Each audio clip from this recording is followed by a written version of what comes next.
जय हिंद दोस्तों, मेरा नाम तुषार है। सीजीपीएससी नॉलेज हब के इस यूट्यूब चैनल पे आप सभी का स्वागत है। आज हम लोग बात करेंगे 9 अक्टूबर 2022 आज के दिन में क्या खास खबरें रही है, चाहे राष्ट्रीय स्तर की हो, अंतर्राष्ट्रीय स्तर की हो या फिर हो छत्तीसगढ़ की। इन सभी को हम लोग कवर अप करने वाले हैं। वीडियो बहुत इंपॉर्टेंट होने वाला है क्योंकि आज बहुत सारी इंपॉर्टेंट खबरें आई हैं जो परीक्षा में पूछ सकती है, चाहे वह सीजीपीएससी हो, सीजी व्यापम हो, शिक्षक भर्ती का एग्जाम हो या फिर सब इंस्पेक्टर का एग्जाम हो, किसी में भी ये सारे प्रश्न आ सकते हैं। तो चलिए वीडियो को शुरू करते हैं। वीडियो शुरू करने के पहले आप लोगों के लिए एक छोटा सा प्रश्न है जिसका आंसर आज वीडियो में आपको देखने को मिलेगा। वीडियो ध्यान से यदि आप देखते हैं, इसका आंसर आप लगा पाएंगे। वीडियो का आंसर आप जो है कमेंट में लगा दीजिएगा। जिन भी लोगों का सही आंसर होगा उसको मैं हार्ट रिएक्ट दे दूंगा। प्रश्न क्या पूछता है, गठवन, महाराजी और लायचा ये किसकी प्रजाति है? ऑप्शन में है आपके पास धान, गेहूं, चना या इनमें से कोई नहीं। चलिए, इसका आंसर तो वीडियो के अंदर है। बाकी हम लोग वीडियो को शुरू करते हैं पूरे लेवल पे। तो जैसे सबसे पहले हम लोग इंटरनेशनल लेवल की खबर की बात करेंगे तो सबसे इंपॉर्टेंट खबर निकल कर आती है रूस यूक्रेन युद्ध के बीच में रूस के रेल और रोड ब्रिज पर भारी विस्फोट हुआ है। अब ऐसा आरोप लगाया जा रहा है कि जो यूक्रेन में हम लोग बात करेंगे, यूक्रेन की एक बात कर रहे हैं, तो यूक्रेन ने रूस में एक विस्फोट किया है। कहां पर? ब्रिज में। ये ब्रिज क्यों इंपॉर्टेंट है? क्योंकि ये ब्रिज जो है क्रीमिया से रूस को जोड़ता था। क्रीमिया से रूस को जोड़ने वाला ब्रिज था 2014 के आसपास।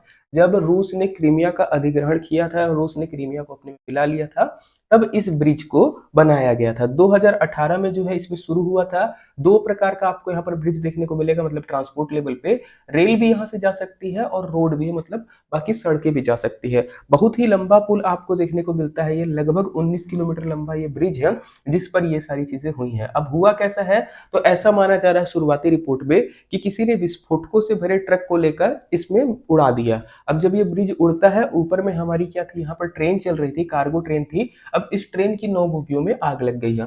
इससे होगा क्या, आगे जाके रूस, क्योंकि क्रीमिया अब रूस का हिस्सा है, आगे जाके रूस ये बोल सकता है कि यूक्रेन ने हमारे ऊपर हमला किया है। बाकी बात की जाए तो ये जो युद्ध नीति होती है इसके अपोज में है। ऐसा कभी हुआ नहीं आज तक, तो इसको आतंकी घटना भी बोली जा सकती है। इस प्रकार से भी रूस जो है मुद्दा उठा सकता है यूनाइटेड नेशन में।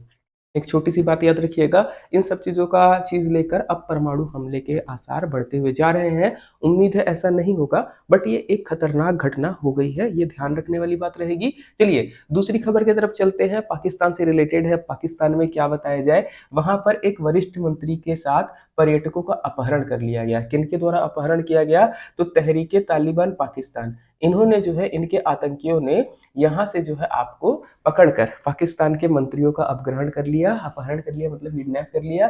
बाद में बातचीत करके इनको छोड़ दिया गया। बट शर्त क्या रखी जाती है, जब भी कोई आतंकी किसी को किडनैप करता है तो शर्त ये रखी जाती है कि अब जो है हमारे आतंकी को छोड़िए। तो शर्तें डिस्क्लोज नहीं हुई कि किस प्रकार से ये जो वरिष्ठ मंत्री जिनको पकड़ा गया था और जिनका अपहरण हुआ था उनको कैसे मुक्त किया गया है। बट शर्तों में बताया जा रहा है जो जेल में बंद थे पाकिस्तान के आतंकी, उनको रिहा करने की मांग उठी है। तो देखिए पाकिस्तान की सिक्योरिटी के बारे में क्या कहा जाए, अपने मंत्रियों तक को नहीं संभाल पा रही है। आगे बढ़ते हैं नेक्स्ट खबर की तरफ। ये इंपॉर्टेंट रहेगी हमारे लिए। तो ये क्या है, वायुसेना को मिली एक नई शाखा और नई वर्दी। तो आप सभी को पता होगा कल जो है वायुसेना दिवस था। तो अगर बात करेंगे तो वायुसेना के 90वें स्थापना दिवस पर शनिवार को चंडीगढ़ में वायुसेना अड्डे पर आयोजित समारोह के दौरान बहुत सारी चीजें हुई हैं। इन्हीं के बारे में हम लोग बात करेंगे। तो सबसे पहले हम लोग देखते हैं वायुसेना का स्थापना दिवस 8 अक्टूबर को रहता है, 90वां था। इसमें क्या हुआ, ये वाली आपको नई वायुसेना की ड्रेस देखने को मिलेगी। पहले वायुसेना की ड्रेस कुछ इस प्रकार की हुआ करती थी, अब ये वाली ड्रेस हो गई है। इस ड्रेस के बारे में ही बात करना है, वर्दी के बारे में क्या क्या विशेषताएं हैं। तो सबसे पहली विशेषता अगर देखोगे तो इनको विशेष फैब्रिक से बनाया गया है जो बहुत हल्की और लचीली है। जैसे जैसे आप अगर सैनिक में जाओगे, वजन कितना आप कम कर सकते हो, लोड कितना कम कर सकते हो, ये सारी चीजें देखना है। और मटेरियल मजबूत होना चाहिए, फैब्रिक अच्छा होना चाहिए। तो ये जो कपड़े बन रहे हैं, वर्दी बन रही है, इनका फैब्रिक जो है हल्का है और लचीला है, मतलब जल्दी फटे वगैरह का नहीं, चोट वगैरह नहीं आएगी इसमें फैब्रिक में। इसके अलावा डिजिटल कैमोफ्लाज है ना का दुश्मन को आसानी से चकमा देने में सक्षम है। अब ये कैमोफ्लाज क्या होता है, नॉर्मली समझिएगा ऐसा आवरण जिससे वातावरण में आप घुल मिल जाए। जैसे आप देख रहे होंगे इस तरीके का, यह सेना का आवरण जो होता है, कभी भी ये जंगल में रेगिस्तान में जाते हैं तो इस प्रकार से कि इनकी वर्दी ऐसी बनाई जाए कि ये माहौल में घुल मिल जाए। जैसे अगर हम लोग जाएंगे और बात करते हैं वन्य जीवों की, तो चीता होता है, तेंदुआ होता है, इनमें धब्बे धब्बे रहते हैं। ये क्यों रहते हैं, ताकि जीव उनको आसानी से देख ना पाए। ऐसे ही डिजिटल कैमोफ्लाज है, हर एक सेना की वर्दी में रहता है, युद्ध क्षेत्र में काम आता है।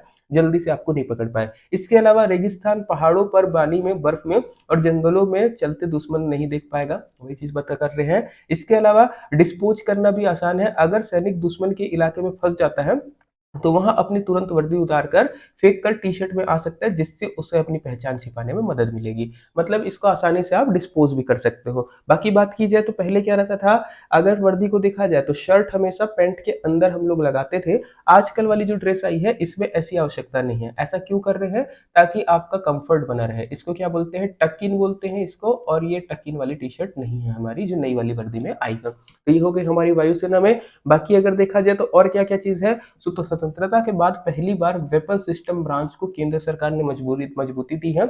इसके अलावा बात की जाए तो अब स्पेस और साइबर नए युद्ध क्षेत्र हैं। हम लोग पहले भी बात कर चुके हैं कि नॉर्मली क्या है, युद्ध हम लोग तीन तरह का देखते हैं। एक होता है हमारा जल पे, तीसरा होता है स्थल पे, और इसके अलावा होता है वायु पे। चौथा अब हमारे पास आ जाता है वॉर क्षेत्र, स्पेस, मतलब अंतरिक्ष पर भी युद्ध होगा। और इसके अलावा साइबर युद्ध। साइबर युद्ध में क्या है, हम लोगों ने कंप्यूटर के क्लास में कवर अप किया था, एक दूसरे देश की कंप्यूटर प्रणाली को खत्म करना, जिसके द्वारा पूरा सिस्टम पूरा निपट जाए। तो ये हमारे आज की डेट में अगर देखेंगे तो युद्ध के 5 आयाम आपको देखने को मिलेगा। बाकी यदि बात की जाए तो वायुसेना प्रमुख बी आर चौधरी ने कहा है कि समय की जरूरत के हिसाब से वायुसेना में बदलाव जरूरी था। यहाँ से हम लोग पकड़ सकते हैं वायुसेना प्रमुख का नाम क्या है, बी आर चौधरी है। चलिए नेक्स्ट खबर की तरफ बढ़ते हैं। नेक्स्ट खबर भी इंपॉर्टेंट है, चंद्रयान 2 आज से बहुत पहले छोड़ा गया। तो चंद्रयान 2 जिसके बारे में बोला जा रहा था कि मिशन फेल हो गया था, रीजन क्या था कि चंद्रयान में हम लोगों ने जो 3 पार्ट में बनाया था, पहला हमारा क्या था, एक लैंडर होगा, एक रोवर होगा, एक ऑर्बिटर होगा। तो ऑर्बिटर जो चंद्रमा की सतह के चारों ओर घूम रहा था, ये हमने स्थापित कर दिया था। बट चांद के अंदर उतरने वाला जो केस था, लैंडर था, वो फेल कर गया था, जिसके कारण हम लोग वहां पर नहीं पहुंच पाए थे चांद पे। बट 99% ये बोल रहे थे कि सफल है, क्योंकि ऑर्बिटर जो है एक सैटेलाइट चंद्रमा के चारों ओर घूम के वहां पे चंद्रमा का निरीक्षण कर रहा था। तो उसी से पता चलता है कि चंद्रमा पर क्या मिला है, सोडियम मिला है। अब सोडियम क्या होता है, आप सभी यदि नमक खाए होंगे, नमक को हम लोग लिखते हैं NaCl। तो NaCl में जो Na है यही है हमारा सोडियम। सबसे ज्यादा क्रियाशील धातुओं में से आता है, तत्वों में से एक आता है। इसको आप खुले वातावरण में या पानी में डालोगे तो आग लग जाएगी, तो इसको मिट्टी के तेल पे रखा जाता है।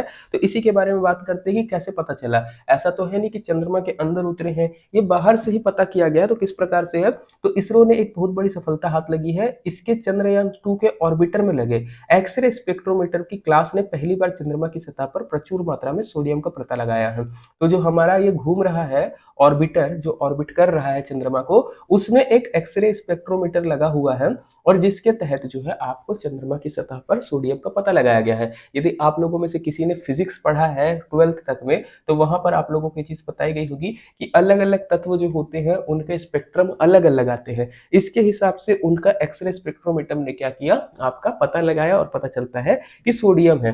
अब अगर इसके बारे में बात की जाए तो इससे बेनिफिट क्या होने वाला है, तो चंद्रमा पर सोडियम की सही मात्रा का पता लगाने का रास्ता तैयार हो गया है।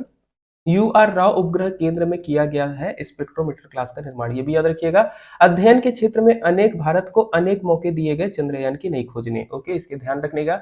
और इसके अलावा यदि बात की जाए तो चंद्रमा के ऊपर ही, चंद्रमा पर पानी पानी मौजूद है, पानी मौजूद है, ये खोज भी की थी चंद्रयान ने, और वो कौन सा था, चंद्रयान 1।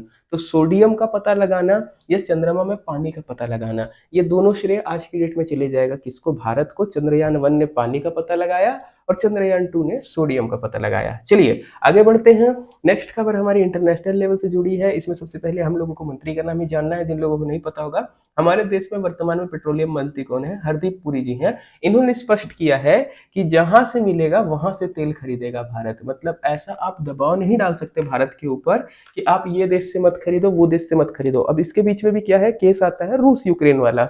जब रूस यूक्रेन युद्ध हो रहा था तो सभी लोगों ने क्या किया, सभी देशों ने बोला कि यार आप जो है रूस से तेल मत खरीदो, रूस के ऊपर आर्थिक बैन लगाए। रूस को प्रॉब्लम आई, रूस ने सस्ते में तेल दिया, भारत ने बोला हम बिल्कुल खरीदेंगे। तो भारत जो है रूस से तेल खरीद रहा है, इससे बहुत ज्यादा प्रॉब्लम हो रही है विदेशों को, जनरली अमेरिका को। तो ये जो फोटो है आपकी, अमेरिका के साथ ही है, अमेरिका की ऊर्जा मंत्री जेनिफर हैं। इसके अलावा भारत के केंद्रीय पेट्रोलियम और प्राकृतिक गैस मंत्री हरदीप पुरी है। इन दोनों का सब साथ में होता है मिलन वॉशिंगटन में। इंटरव्यू में पूछा जाता है तो इन्होंने बोला, हरदीप पुरी जी ने, कि भारत को कोई देश मना नहीं करता है, या नहीं मना नहीं किया है, और मना कर भी नहीं सकता। क्यों नहीं कर सकता, क्योंकि भारत अपना एक संप्रभु देश है। नॉर्मल समझिए, अमेरिका एक अमीर देश है, उसके पास जितने कीमत पे तेल मांगा जाएगा वो खरीद सकता है, बट भारत की स्थिति ऐसी नहीं है। भारत अपनी जरूरत से ज्यादा तेल जो है आयात करता है, मतलब भारत तेल के क्षेत्र में भी उतना उत्पादन नहीं कर पाता जितनी उसकी आवश्यकता है। तो भारत को खरीदना है, अब जहां से सस्ते से मिलेगा वहीं से खरीदेंगे। और आप हमारे ऊपर दबाव नहीं बना सकते, क्योंकि हम एक संप्रभु राष्ट्र है, हम अपने फैसले खुद लेंगे। अब इसी के ऊपर तर्क देते हुए उन्होंने कहा कि ओपेक के पास भी निर्णय लेने का संप्रभु अधिकार है। कि ओपेक क्या है? तो ओपेक याद रखिएगा, तेल निर्माता और तेल आपका प्रोड्यूसिंग कंट्रीज का जो निर्यात करती है उनका एक समूह है। इन्हीं के ऊपर पूरी तेल की कीमतों पर डिपेंड करता है। कभी कभी ये क्या करती है, ज्यादा लाभ कमाने के लिए तेल के उत्पादन में कमी कर देती है। अब जब उत्पादन में कमी होगी और हमारी मांग ज्यादा है तो कीमतें ऑटोमेटिक बढ़ेगी। तो अभी वही चीज बता रहे हैं कि हरदीप पुरी ने कहा है कि तेल उत्पादन पर निर्णय करना ओपेक का संप्रभु अधिकार है। पेट्रोल निर्यातक देशों के संगठन ने तेल के उत्पादन में प्रति लेन 20 लाख बैरल की कटौती करने का निर्णय लिया है। तो अब अगर ये निर्णय ले रहे हैं कि 20 लाख बैरल कम करेंगे हम कटौती, मतलब ये जानकर आपका मांग आपूर्ति को कम कर रहे हैं, तो मांग तो उतनी ही है तो कीमतें बढ़ गई है। अब ऐसे में भारत को जहां से सस्ता मिलेगा भारत वहीं से तेल लेगा। यही सारी चीजें बात बताई जा रही है, तो इंपॉर्टेंट है, खबर याद रखिएगा। चलिए नेक्स्ट खबर की तरफ चलते हैं। नेक्स्ट भी इंपॉर्टेंट है, ये हमारी चुनाव से, संविधान से या राजनीति से जुड़ी हुई है। क्या हुआ है? तो आप सभी को पता होगा, शिवसेना, शिवसेना के दो गुट हो गए महाराष्ट्र में। एक हमारा उद्धव ठाकरे गुट और दूसरा हो गया एकनाथ शिंदे गुट। हुआ कैसे था?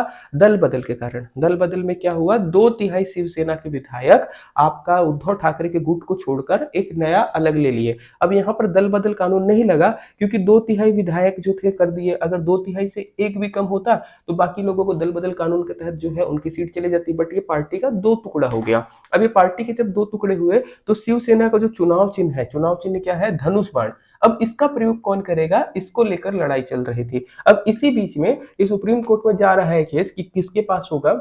इस बीच में चुनाव आयोग ने बोला है उद्धव ठाकरे और एकनाथ शिंदे के गुटों को कि अंधेरी पूर्व विधानसभा चुनाव में जो भी पार्टी का नाम है और उसके चुनाव चिन्ह का इस्तेमाल करने से आप रोक लगा दीजिए। मतलब अब आप लोग धनुष बाण का प्रयोग नहीं कर सकते अंधेरी चुनाव विधानसभा में। अब इसके बाद आपको एक आदेश दिया गया है कि आप सोमवार यानी 10 अक्टूबर तक 3 नामों और विकल्प के साथ नए चुनाव चिन्ह का सुझाव देने के लिए कहा गया है। मतलब आप पुराना वाला तो प्रयोग नहीं कर सकते, तो अब आप कोई भी अपने लिए 3 नाम बता दीजिए और 3 चुनाव चिन्ह बता दीजिए, उसके हिसाब से आप विकल्प दे दीजिए 10 तारीख तक, उसके बाद ही आप चुनाव लड़ पाएंगे, अन्यथा नहीं। अब इस पर जो है कई लोग बोलेंगे कि ये हमारा है, ये हमारा है, मतलब एक नाथ शिंदे वाले गुट बोलेगा कि अब धनुष बाण हमारा है और उद्धव ठाकरे वाला बोलेगा कि धनुष बाण हमारा है। अब ये फैसला जब आता है तो दोनों क्या बोलेंगे, हमारे साथ अन्याय हुआ। तो एक छोटी सी चीज थी, इंपॉर्टेंट है, इसको ध्यान पे रखते हुए चलिएगा। नेक्स्ट खबर की तरफ चलेंगे, खेल से जुड़ी हुई है, ये भी नेशनल लेवल पर है। तो पंकज आडवाणी, ये जब पीडीएफ से हम लोग निकालते हैं तो कुछ मिसप्रिंट होता है।